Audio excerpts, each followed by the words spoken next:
It is almost 25 years since my next guest found national fame on the much-loved show What Not to Wear. But these days, as you well know, Trinny Woodall has channeled all of her expertise into creating this enormously popular beauty empire, and she joins me now. Good morning. Good morning, how are you? When we all say what not to wear, it makes us all smile, and it almost makes you giggle because it was just the funniest and best two women on telly we'd ever seen. It was the most fun to do. It was a great show. I loved doing it, and I think Susannah, who's been on, loved doing it. And it was of its time. It was, I know, and that's an interesting point. We'll come to that in a minute, because you say that, don't you? It's of its time. Why do you think What Not to Wear was so impactful at the time? Because we'd had, for the ladies who can remember on the show, we'd had the clothes show with Jeff Banks, and that had been our kind of hit of fashion and our hit of dressing. And then there was nothing.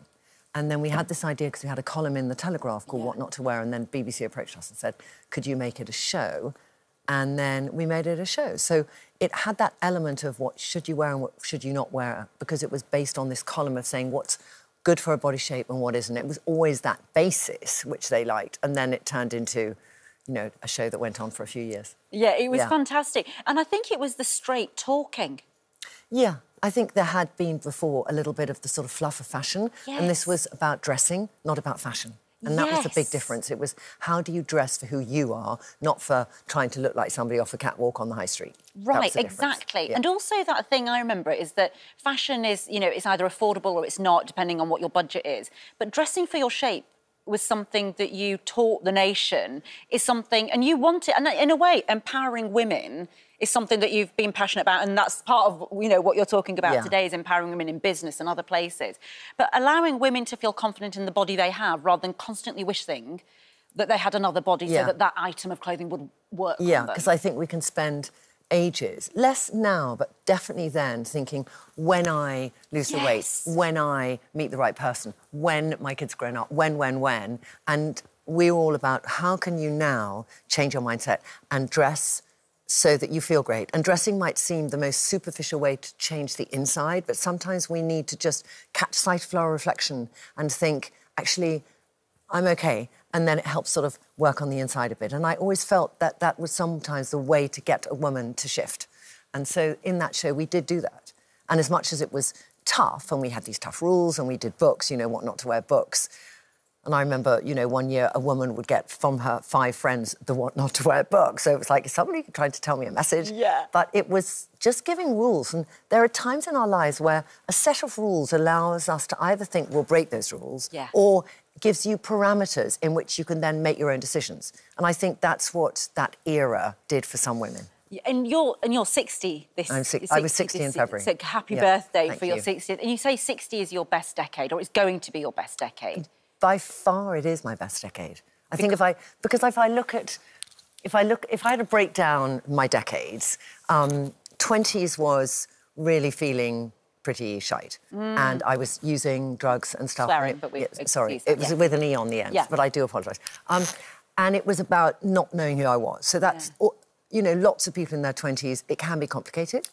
My 30s was about thinking, let me catch up now and have a career, because all my friends had been to uni and started their career, and I'd never been to uni, and I had to catch up.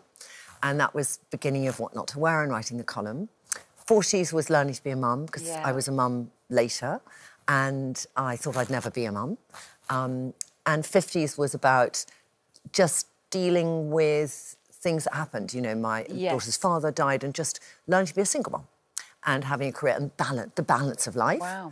And then 60s is about really knowing what I want now. You know, and not worrying what people think. I think we can spend 20s and 30s so worrying what people think. And, you know, people might have, until they've heard your plotted history there, thought she's had it made her whole life, Trinny. You know, you've been glossy, glowing the whole time we've known you. But actually, you had terrible acne for many years. I was a pizza face till I was 30. I didn't know that. Yeah, I was such a pizza face. People would really, like, we'd have a conversation, somebody would be talking to my left cheek because there was a really juicy unplucked spot. So I was very self-conscious of very bad skin, so I was on a mission. If you've always had, I think you were born with good skin and you have the genes of good skin. So, or like Susannah had great skin. She would, you know, stay up late, wake up, we'd be doing the show and her skin looked like a baby's bottom and I'd be spending hours doing lotions and potions to try and get my skin to a decent place. So I always was quite interested in how can I change my skin, how can I heal my skin, which made me do tons of research on skincare since I was in my teens. And, you know, it's always that thing, we say, follow your passions, but you literally have, and is it right you're going to be on Dragon's Den?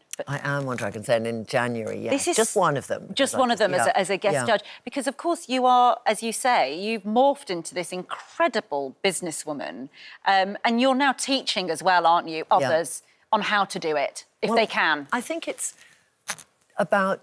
I think we all evolve and we reach stages in our life as women where we might find the kids have left home and think, what do we want to do now? Or who's that man sitting next to me who was my husband? But, you know, we just think, what would we like to now bring into our own life? And I've had those periods where I've had to let go of some things. To start Trinny London, I sold my house because I couldn't, you know, get the money to raise to start the business. And I thought, what have I got to do? And it was a very tough decision to sell one's home because I'd spent 10 years working really hard to be able to afford that home. And then after living in it for 2 years, I thought, if I really want to get to that next stage of building this business, I can't have the debt I've got on the home. So at 50, I then thought, you know, most people are half paying off a mortgage. And I was like, no, I got to sell it. But it gave me the opportunity to start not in huge debt. So things like that, it's decisions you have to make. And I think since I was 30, I've sort of worked for myself. When Susannah and I were doing telly, I ended up doing the contracts a bit and negotiating things, and I always liked that side of things.